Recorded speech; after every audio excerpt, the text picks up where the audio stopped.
Hello students, I hope you must be enjoying this interesting poem by Tennyson, The Lotus Eaters, and especially the choric song because we all love to take rest and not to work continuously.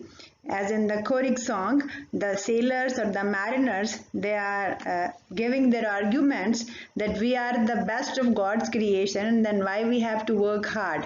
So their same argumentative tone continues in the next stanzas of the poem, and in this video we'll talk about the further stanzas of the poem, the stanza 3 and stanza 4, that how the mariners they just are in appreciation for the life of inaction. In the stanza 3, Ulysses and his companions, all the mariners, they are again singing together in praise of life of inaction. They are giving their arguments that everything is at rest in the universe, in this world created by God.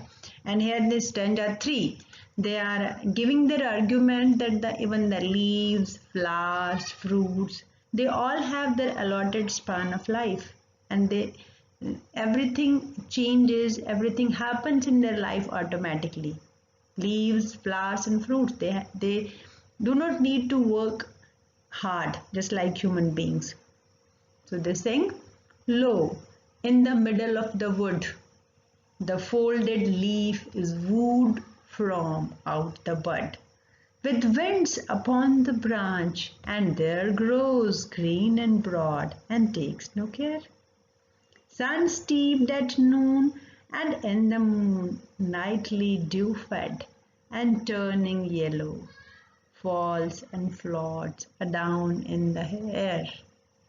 So, in this part of the stanza 3, the mariners are talking about the life cycle of a leaf.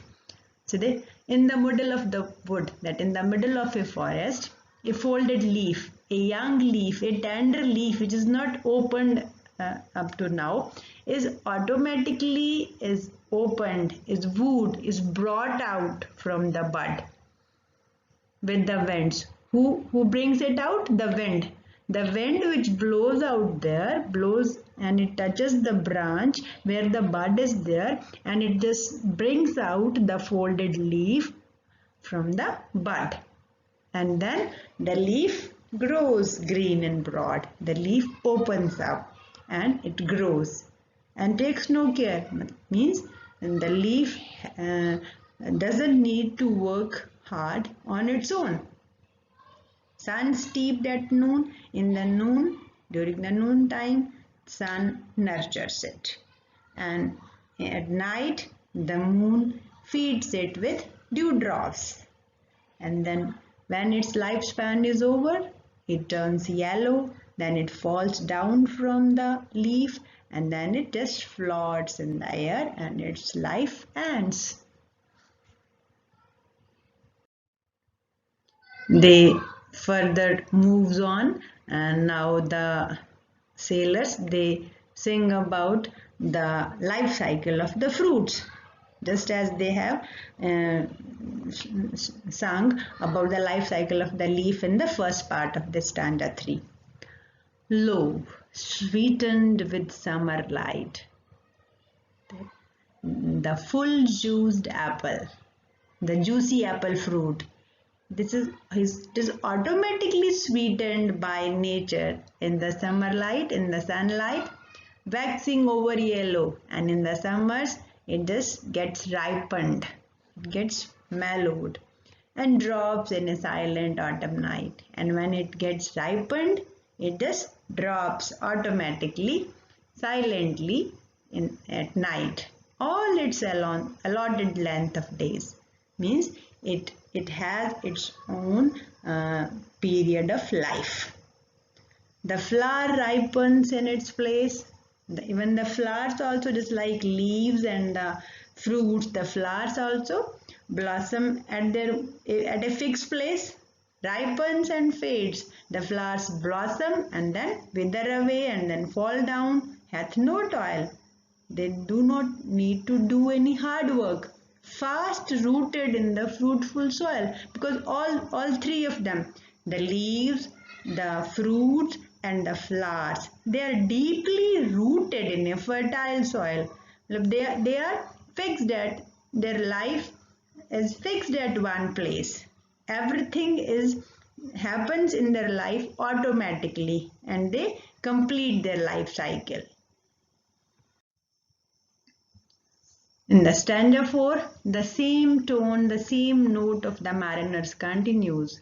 And in this stanza 4, the mariners, they are showing their anger towards the divine well. They feel that everything in nature, the flowers and the fruits and the leaves, they have their allotted span of life. They have their life cycle without any hard work. Then why human beings have to suffer? They feel that it is injustice, it is something unfair on the part of the God.